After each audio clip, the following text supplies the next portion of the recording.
هذه الفقرة برعاية منظمة شار للتنمية ضمن نشاطات مشروع شيان.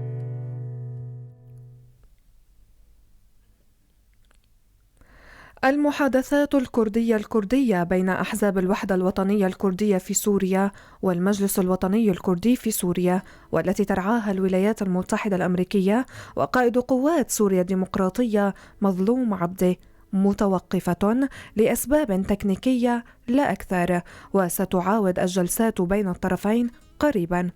هذا ما صرح به أكثر من قيادي من الطرفين المحاورين.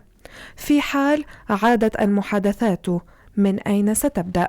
وما هي النقاط التي تم الاتفاق عليها؟ وأيضا الملفات التي ستتم المناقشة فيها بحسب المراقبين هي الأصعب والأهم.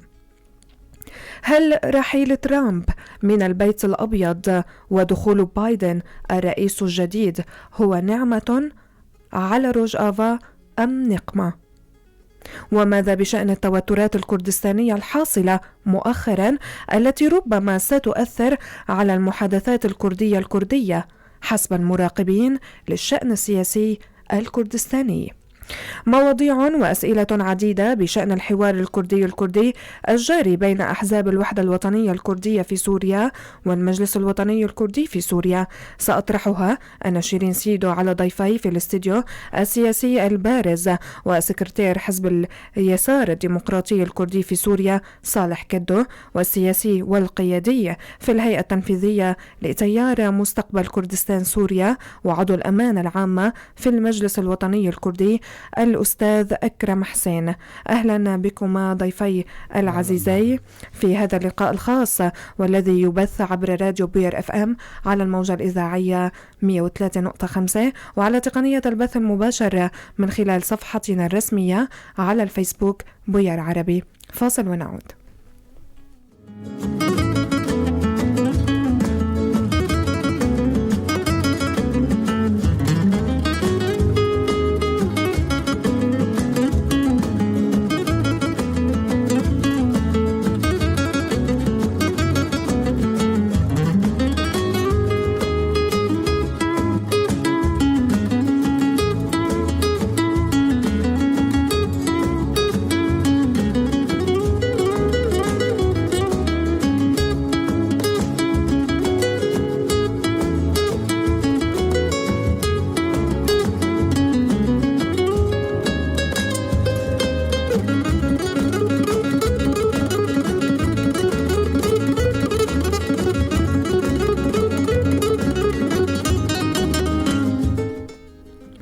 أهلا بكم من جديد.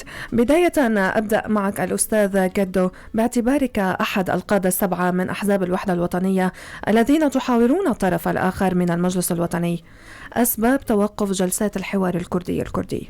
شكرا لبوير ولمستمعي بوير. في الحقيقة أن ما يشاع حول وقف المفاوضات التي تجرى بين أحزاب الوحدة الوطنية الكردية والمجلس الوطني الكردي بأن هذه المفاوضات قد توقفت لأسباب سياسية، هذا كلام غير دقيق. صحيح أن المفاوضات توقفت منذ أكثر من شهر، لكن الأسباب تتعلق بمسائل فنية ونتيجة غياب يعني الوفد الذي كان يرعى المفاوضات، الوفد الأمريكي. بتقديري الحوارات ستبدأ قريبا، والوفدين يعني على كامل الاستعداد للبدء بالمفاوضات خلال الأيام القليلة القادمة. إذن لو تضعنا بصورة الملفات النهائية الصعبة، ما هي تلك الملفات؟ يعني في آخر اجتماع بين الوفدين وبحضور الوفد الأمريكي وحضور صاحب المبادرة الجنرال مظلوم عبده، كنا نخوض المفاوضات حول يعني مشاركة المجلس الوطني الكردي في الإدارة الذاتية الديمقراطية. أنجزنا بعض الخطوات في هذا المجال، وفي الاجتماع القادم الذي نحن بانتظاره قريبا سنسعى إلى استكمال هذا البند لانضمام المجلس الوطني الكردي إلى الإدارة الذاتية الديمقراطية. لو تخبرنا عن الطرف المرن في هذه المحادثات. يعني التوجه الموجود لدى الطرفين هو التوصل إلى موقف مشترك. الهدف البعيد هو تحقيق وحدة الصف الكردي.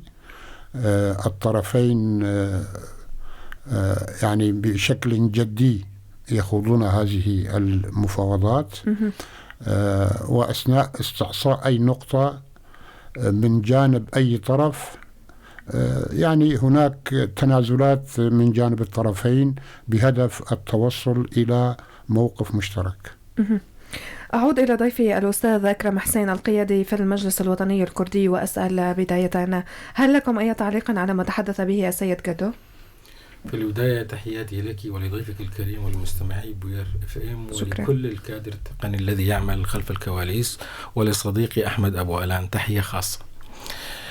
فيما يتعلق بموضوع توقف المفاوضات، أنا يعني أؤكد أن المفاوضات هي لا زالت قائمة. هناك صعوبات تقنية، هناك توقف جزئي بسبب تغير الكادر الأمريكي أو الفريق الأمريكي، وبعض القضايا الأخرى التي بحاجة إلى نقاشات جدية مستفيضة. أما فيما يتعلق بانضمام المجلس إلى الإدارة، أعتقد هي شراكة حقيقية وليس انضمام، وهناك آليات تبحث بشكل واقعي وحقيقي لتحقيق هذه الشراكة على الأرض، يعني ليس ورقيا فقط. كيفية مشاركة المجلس بمشاركة حقيقية كما جاء في اتفاقية دهوك. حسنا، أهم شروط المجلس الوطني في حسم الملفات النهائية برأيك ما هو المعقول تطبيقه والموافقة عليه؟ لا توجد شروط للمجلس الوطني الكردي بصدد المفاوضات، فقط المجلس يناقش القضايا التي لها علاقة بهموم الشعب ومصالح الشعب، ولذلك الملفات العالقة هي ملفات التعليم والتجنيد الإجباري والعقد الاجتماعي، القضايا ذات العلاقة بالشارع الكردي، والذي يرغب أن يرى حلا حقيقيا لهذه المشكلات القائمة على الأرض كي يتنفس الصعداء من بعض السياسات التي جرت في المرحلة السابقة. هنا أريد منك أيضا أن تصارحني بالقول، من هو الطرف الأكثر مرنا في هذه المحادثات؟ أو دعني أقول أنه يريد لهذا الحوار النجاح. لا يوجد طرف مرن وطرف غير مرن، الطرفان من مصلحتهما تحقيق إنجاز ما والسير بهذا الحوار قدما إلى الأمام، لأن الطرفين يحتاجان إلى هذا الحوار ويحتاجان إلى هذه الاتفاقية كي تنأى روجافا عن التهديدات الإقليمية والدولية والمحلية. هناك خطر حقيقي يهدد روجافاي كردستان أو كردستان سوريا من جهات عدة، منها النظام ومنها تركيا ومنها المجموعات المسلحة التي دخلت عفرين وغريسبي وسريكانية، والتي تمارس أبشع الانتهاكات وأفظع الممارسات تجاه أهالينا الكرد في تلك المناطق. لذلك الكرد بحاجة إلى اتفاق حقيقي يجسد المطالب الكردية في هذه المناطق، وتشكيل إدارة مشتركة بين الكرد وبين مكونات المنطقة الأخرى كي تنأى كردستان سوريا عن هذه التهديدات ويعم الاستقرار والأمان والأعمار فيها. سيد حسين، المحادثات الكردية برأيك أي الطرفين هو أقرب لتحقيق المشروع القومي الكردي في سوريا؟ نحن نرى في المجلس الوطني الكردي بأننا نحن نمثل المشروع القومي الكردي أو المشروع الوطني الكردي الذي يقوده الرئيس مسعود بارزاني، وعلى هذا الأساس نحن نعتبر أنفسنا مدافعين حقيقيين عن الحقوق القومية الكردية في كردستان سوريا، ونؤكد بأن المناطق التي يعيش فيها الكرد هي مناطق كردية وهي جزء من كردستان المقسمة بموجب اتفاقية سايكس-بيكو. إذن أنت كقياديا في تيار مستقبل كردستان سوريا وكقيادي في المجلس الوطني الكردي، لو تشرح لنا وللسادة المشاهدين والمستمعين عن المشروع القومي الكردي، ما هو وما إمكانية تحقيقه في سوريا؟ القضية الكردية في سوريا هي قضية مركبة، هي قضية وطنية سورية وقضية كردستانية بنفس الوقت. والمشروع القومي الكردي ينطلق من أن الكرد هم شعب أصيل يعيش على أرضه التاريخية ولا بد أن يحظى بحق تقرير المصير مع الأخذ بعين الاعتبار الظروف الموضوعية والدولية والذاتية بعين الاعتبار. يعني هذا الحق يتجسد بدءا من الاعتراف الدستوري بالحقوق القومية في الدستور السوري القادم لسوريا الجديدة الذي نطمع أن تكون سوريا ديمقراطية تعددية فيدرالية لا مركزية، وانتهاء بالاستقلال وإقامة دولة كردية في هذه المناطق، مرورا بالإدارة الذاتية والحكم الذاتي وما شابه من أشكال حق تقرير المصير. أعود لكم السياسي صالح كدو، أهم طلبات قيادة المجلس الوطني الكردي في المحادثات الكردية مثلا الطلبات البعيدة عن أجندة الجلسات التي ستتم المناقشة عليها، ماذا يطلبون؟ في الحقيقة يعني المجلس الوطني الكردي يدافع عن إطاره كمجلس، يعني يسعى إلى المشاركة في الإدارة الذاتية الديمقراطية على أساس المناصفة. ونحن أكدنا للأخوة في المجلس الوطني الكردي بأن هناك بعض المؤسسات التي تم انتخابها مثل المجلس التشريعي ومجلس القضاء، يعني هذه المجالس تم انتخابها. لذلك يعني قلنا للأخوة في المجلس الوطني الكردي يمكنكم المشاركة في هذه المؤسسات الرئيسية إلى جانب أحزاب الوحدة الوطنية الكردية، يعني على أن يكون عدد أعضاء المجلس الوطني الكردي في المجلس التشريعي بقدر عدد أعضاء أحزاب الوحدة الوطنية الكردية. وتوصلنا معا إلى قرار مشترك مفادها على أن يتم إجراء الانتخابات في المناطق الكردية خلال عام واحد بعد التوقيع على الاتفاقية بين الوفدين. إذن هل هناك طلبات خاصة وشخصية من قيادة المجلس الوطني الكردي للراعي الأمريكي وقائد قسد؟ نحن لم نناقش مثل هذه القضايا ولم يتم طرح مثل هذه الأمور على يعني وفدي المفاوضات. أود الاستفسار عن الموقف الروسي من المحادثات الكردية. يعني حتى الآن لم نسمع أي رد فعل سلبي من جانب الروس، لكن الروس لم يباركوا يعني هذه المفاوضات التي تجرى. كما تعلمون الإدارة الذاتية لها علاقات مع الروس بسبب التواجد الروسي هنا في هذه المنطقة وكدولة ضامنة، لكن الروس لحد الآن لم يكن لهم أي رد فعل أو أي موقف من هذه المفاوضات بشكل سلبي. أود أيضا أن أسألكم عن آلية سير هذه المحادثات، وهل وصل أساس الكرد بالفعل إلى درجة جيدة في المحادثات والمفاوضات؟ ملاحظاتك حول موضوع السياسي الكردي والمفاوض. يعني أنجزنا خطوة مهمة جدا وهي المرجعية الكردية العليا.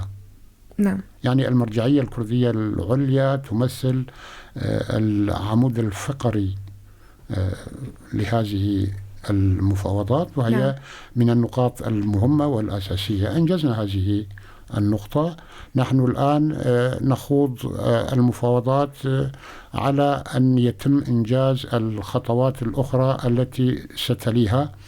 المفاوضات تجري بشكل بطيء، يعني لم يكن بمستوى طموح جماهير الشعب الكردي في روجافا، ولم يكن بمستوى طموحنا أيضا نحن كالوفد المفاوض، لكن رغم أنها تجري بشكل بطيء لكنها يعني تتقدم نحو الأمام بشكل مقبول حتى الآن.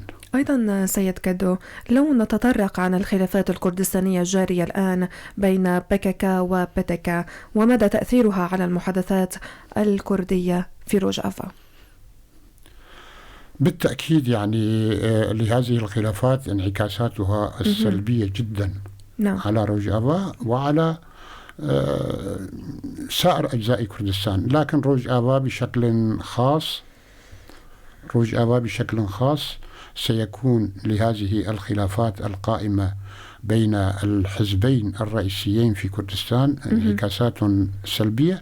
لذلك نحن من جانبنا نسعى وندعو الأشقاء في الحزبين، الحزب الديمقراطي الكردستاني وحزب العمال الكردستاني، من أجل اللجوء إلى الحوار، إلى المفاوضات وحل الأشكالات والمشاكل القائمة والخلافات بين الطرفين على أساس يعني عن طريق الحوار وعن طريق المفاوضات وليس بالسبل والوسائل العسكرية. هل هناك محاولات من قبل الطرفين المفاوضين بالتدخل للتهدئة؟ نعم، نحن في أحزاب الوحدة الوطنية قبل 3 أيام اجتمعنا وأصدرنا بيانا وعقدنا مؤتمرا صحفيا عبرنا فيه عن قلقنا البالغ نتيجة هذه الخلافات، وطالبنا الطرفين بضرورة وقف كل الحملات الإعلامية وإجراء الحوارات من أجل التوصل إلى موقف مشترك لوضع حد لهذه المشاكل القائمة في كردستان. قبل أن أنتقل إلى الأستاذ إكرام حسين سنتوقف قليلا بفاصل قصير ونعود.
هذه الفقرة برعاية منظمة شار للتنمية ضمن نشاطات مشروع شيان.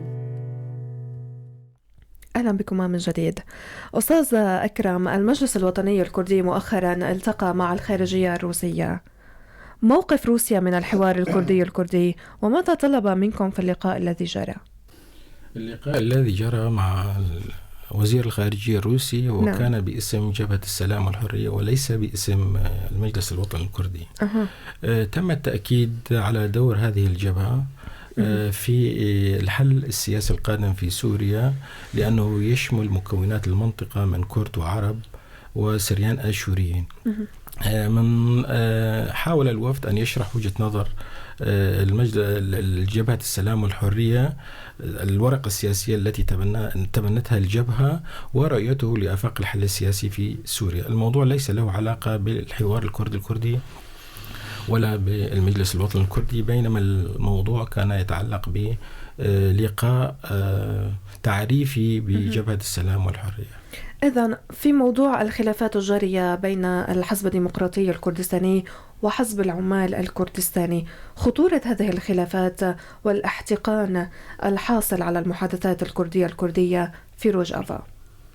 بالتأكيد سيكون لهذه الخلافات انعكاسات حقيقية على الحوار الجاري في كردستان سوريا، ولذلك أصدر المجلس الوطني الكردي بيانا دعا فيه إلى التهدئة وإلى احترام اتفاقية شنغال وإلى احترام سيادة الإقليم وخروج حزب العمال الكردستاني من المناطق التي يسيطر عليها، وخاصة تلك التي سيطر عليها بعد هجمات داعش على إقليم كردستان العراق، لأن المجلس الوطني الكردي يتبنى سياسة خصوصية كل جزء، وأن على حزب العمال الكردستاني أن يعود إلى ساحته الأساسية التي يعني هي كردستان تركيا. ولذلك أدانا هذه الهجمات وأدانا استشهاد أحد بيشمركة حزب الديمقراطي الكردستاني في تلك المناطق.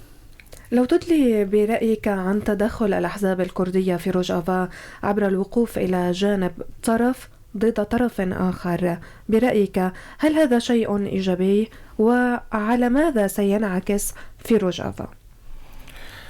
تدخل الأطراف الكردستانية في كردستان سوريا هو أمر واقع وحقيقة لا نستطيع أن نقف في وجهه، لكننا لنحاول أن نستفيد من هذا التدخل لتعزيز الحضور الكردي في كردستان سوريا، لأن هذا التدخل هو أمر مفروض كما كل الدول تتدخل في سوريا، خاصة بعد ما حصل في سوريا منذ 2011 وحتى الآن نرى هناك أطراف إقليمية ودولية تتدخل في سوريا. لذلك هذه الأطراف الكردية تتدخل لدعم حلفائها في هذه المناطق، لكن لنحاول معا يعني أطراف روجافا كردستان أو كردستان سوريا يجب عليها أن تستفيد من هذا الدعم وتوظيفه من أجل حقوق كرد سوريا. المجلس الوطني خرج ببيان ووقف إلى جانب الديمقراطي الكردستاني ضد العمال الكردستاني. أسباب هذا البيان وتأثيره على الحوار الكردي؟ لا أعتقد أن البيان سيؤثر على الحوار الكردي. هذه وجهة نظر المجلس الوطني الكردي. المجلس الوطني الكردي يرى نفسه جزءا من المشروع القومي الكردي الذي يقوده الرئيس مسعود البرزاني، ولذلك من الطبيعي أن يقف إلى جانب هذا الحزب، خاصة هناك اعتداء وهناك يعني وجود غير شرعي لحزب العمال الكردستاني في مناطق إقليم كردستان العراق. سمعنا الأستاذ صالح كدو قال أنهم خرجوا ببيان وعقدوا مؤتمر صحفي. الإدارة لم تتدخل حتى الآن في هذا الشأن، ما تعليقكم؟ الإدارة الذاتية تحاول أن تتدخل بطرق شتى، يعني الإدارة الذاتية لها موقف، والإدارة الذاتية كما نعلم يعني تعتنق إيديولوجية عبد الله أوجلان وتعمل وفق توجيهاته في هذه المناطق، ولذلك أعتقد أن الإدارة هي طرف في هذا الموضوع وليست بمنع عن موضوع الخلافات الكردستانية يعني رغم أن بيان أحزاب الوحدة الوطنية كان هادئا إلى درجة ما، لكن الإدارة هي طرف شئنا أم أبينا. أعود إليك سيد كدو وأسأل: خرج ترامب من البيت الأبيض، معنى ذلك كرديا في روجافا؟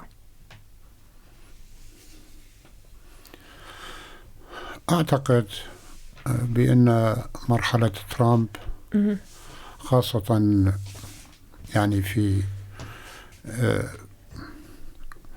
السنة الأخيرة من عهده من رئاسته للولايات المتحدة الأمريكية نعم. كانت مريرة جدا بعد الاحتلال التركي لمناطق سريكانية وغريسبي، وبذلك الموقف كان للكرد في روجافا يعني موقفا من إدارة ترامب الذي خلق خيبة أمل كبيرة لدى الطرف الكردي الذي يعني قواته العسكرية المتمثلة في قسد جزء من التحالف الدولي قاتل إلى جانب الجيش الأمريكي وجيوش التحالف الدولي، قاتل الإرهاب واستطاع إحراز انتصارات كبيرة كان آخرها في باغوس وقبلها في عاصمة داعش في الرقة. لكن رغم كل هذه التضحيات ورغم التحالف القائم بين قوات سوريا الديمقراطية وبين الولايات المتحدة الأمريكية، ترامب أعطى الضوء الأخضر لأردوغان لمهاجمة المناطق الكردية في سريكانية وفي غريسبي. نعم. أعتقد بأنها كانت مرحلة مريرة، لكن رغم ذلك استمر الكرد وواصلوا تحالفهم مع الجانب الأمريكي، وحتى الآن هذا التحالف قائم. نحن متفائلين بالعهد الجديد الذي سيقوده السيد جو بايدن. سنتحدث عن هذا الموضوع. هل سيدعم فريق بايدن سير المحادثات الكردية برأيك؟ أعتقد سيدعم، نعم. سوريا، كيف ستسير الأمور بعد خسارة ترامب وخروجه من البيت الأبيض؟ سوريا لا أعتقد أن يطرأ تغييرات كبيرة على السياسة الأمريكية فيما يتعلق بالوضع السوري. نعم. يعني الجانب الأمريكي سيواصل دعمه للمعارضة السورية ولقوات سوريا الديمقراطية، وبتقديري لمجلس سوريا الديمقراطية. نعم. أيضا من هنا ينبغي أن يدرك الطرف الكردي أيضا هذه الحقيقة، وأن يعرف كيف يتعامل مع التوازنات الجديدة بعد انتهاء عهد ترامب، وأن يتجه نحو تحقيق وحدته القومية. وصول جو بايدن للرئاسة الأمريكية، قراءتكم لفريق بايدن حول إيجاد حل للقضية الكردية في سوريا وحل دائم للأزمة السورية؟ أعتقد بأن فريق بايدن سوف يكون داعما للقضية الكردية في سوريا. يعني بايدن ليس بالسياسي الجديد على المسرح السياسي الأمريكي والعالمي. بايدن له تجربة طويلة في العمل السياسي، وله تجربة طويلة مع الشأن الكردي ومع القيادات الكردستانية. وبايدن يعني له باع طويل في القضايا الساخنة في هذه المنطقة. لذلك أعتقد بأن بايدن سوف يكون داعما للقضية الكردية، لكن على الجانب الكردي أيضا أن يدرك بأن هذا الدعم سوف يتوج بالنجاح في حال توحيد يعني الخطاب السياسي الكردي في روجافا. وكحل دائم للأزمة السورية، أعتقد بأن يعني إدارة بايدن الجديدة سوف يسعى إلى بناء معارضة جديدة كبديل عن الائتلاف الذي يتلاشى الآن. نعم.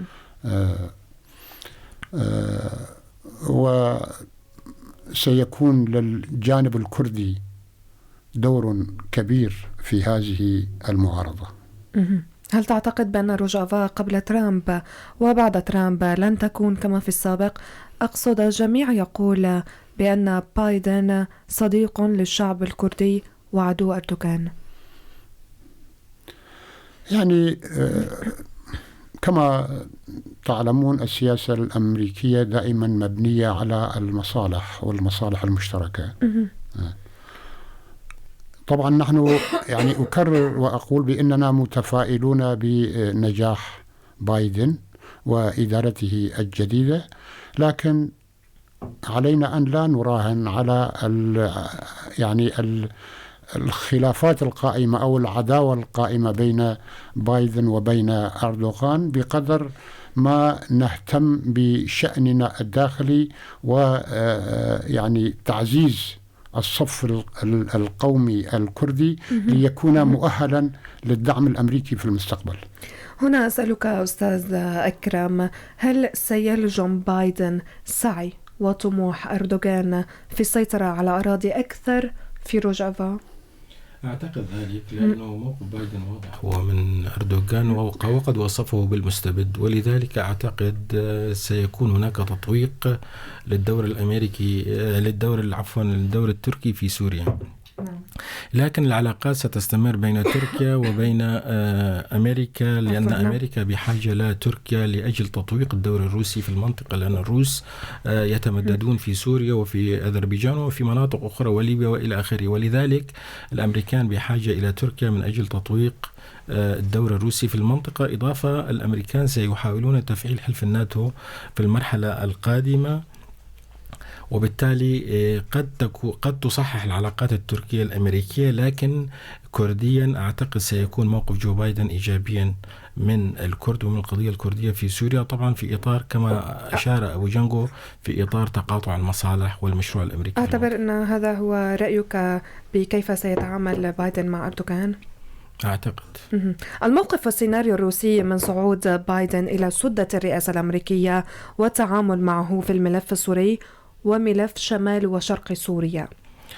أعتقد أن الروس غير مرتاحين لصعود جو بايدن للرئاسة، هم حلفاء لترامب، وترامب كان يخدم السياسة الروسية في المنطقة وكان على وفاق شبه تام مع الروس، هناك تنسيق حقيقي مع الروس، لكن جو بايدن أعتقد ستكون هناك مشكلات حقيقية على الأرض، ولن يكون هناك توافق على حل المشكلة أو الأزمة السورية في القريب العاجل، ستطول وسيبقى هذا الاستنقاع وتستمر هذه الأزمة ومناطق النفوذ كما هي، لأن الحل ليس هناك أي حل بالأفق كما أعتقد. في الختام أسألك أستاذ أكرم حسين القيادي في الهيئة التنفيذية لتيار مستقبل كردستان سوريا، السيناريو القادم بشأن إيجاد حل الأزمة السورية ودور ووجود الكرد في هذا الحل.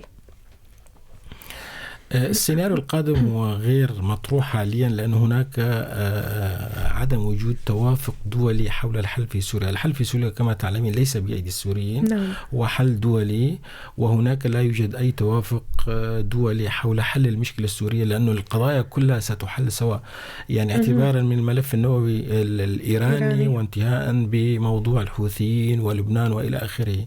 هذه الملفات هي حزمة متشابكة يجب أن يتم الاتفاق عليها، ولذلك أعتقد الحل في سوريا هو بعيد نسبيا. الكرد سيكون لهم دور مهم في سوريا الجديدة وفي حل المشكلة السورية، خاصة إذا يعني رأينا أن ما يجري في سوريا بأن الثورة انتهت في سوريا حاليا، والمعارضة ارتهنت لأجندات إقليمية ودولية، إضافة إلى وجود يعني مركزين للثورة المضادة. أنا أعتبر منطقة إدلب هي منطقة ثورة مضادة للثورة التي كانت قائمة في 2011، إضافة إلى مناطق النظام التي تحاول أن تكون هي أيضا جزء من هذه الثورة المضادة، لأن النظام يتمسك بالاستمرار وليس لديه أي نية في التنازل أو في التعامل مع القرار الدولي 2254، وبالتالي الأزمة ستطول وسيبقى هذا الاستنقاع إلى أمد آخر. أتوجه بذات السؤال إلى ضيفي صالح كدو، سكرتير حزب اليسار الديمقراطي الكردي في سوريا. السيناريو القادم بشأن إيجاد حل الأزمة السورية ودور ووجود الكرد في هذا الحل. أعتقد بأن الحياة خلال السنوات 10 الماضية من عمر الثورة السورية أثبتت بأن الحلول العسكرية عقيمة، ولا يمكن أن يعني تنحل القضية السورية عن طريق الحرب والبراميل والدمار والقتال إلى آخره. الحلول السلمية التي طرحتها الحركة الوطنية الكردية في سوريا منذ بداية الثورة السورية هي التي ستنجح، لكن يعني تحتاج إلى توافق أمريكي روسي بشكل خاص. يعني هذان الدولتان لهما باع طويل في الأزمة السورية وفي الأزمات العالمية بشكل عام.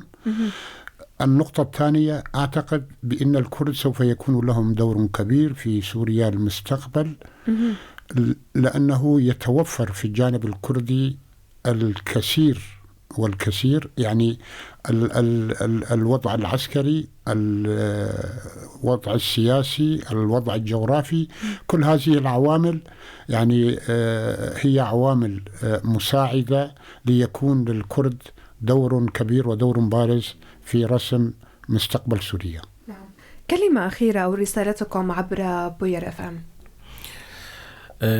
أعتقد بأن الروس لن يستطيعوا أن يستفردوا بالحل بسوريا، وكل محاولاتهم بما فيها مؤتمر اللاجئين الذي انعقد البارحة في دمشق لن يجدي نفعا، ولن يستطيع الروس وإيران وتركيا من فرض حل بدون موافقة الأمريكان وبدون موافقة الشعب السوري.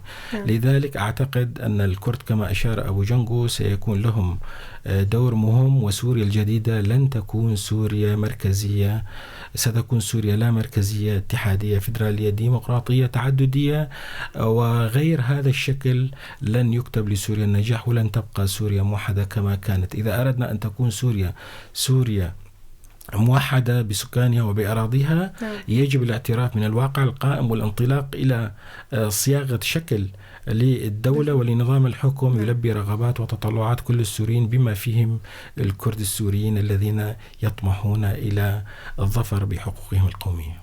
كلمة أخيرة. أعتقد بأن المستقبل هو للحل السياسي في سوريا، حل سياسي على قاعدة ديمقراطية، وسوف يكون للكرد كما أكدت سابقا دور كبير في مستقبل سوريا. أتمنى أن نرى قريبا تحقيق وحدة الصف الكردي وبناء يعني معارضة وطنية ديمقراطية واسعة من أجل بناء سوريا ديمقراطية تعددية برلمانية. وفي الختام مستمعي ومشاهدي راديو بوير اف ام، لا يسعني إلا أن أشكر ضيفي في الاستوديو على حضورهم والمشاركة في هذا اللقاء. كنت معكم أنا شيرين سيدو. بعد قليل عودة إلى فقرات عطر الصباح.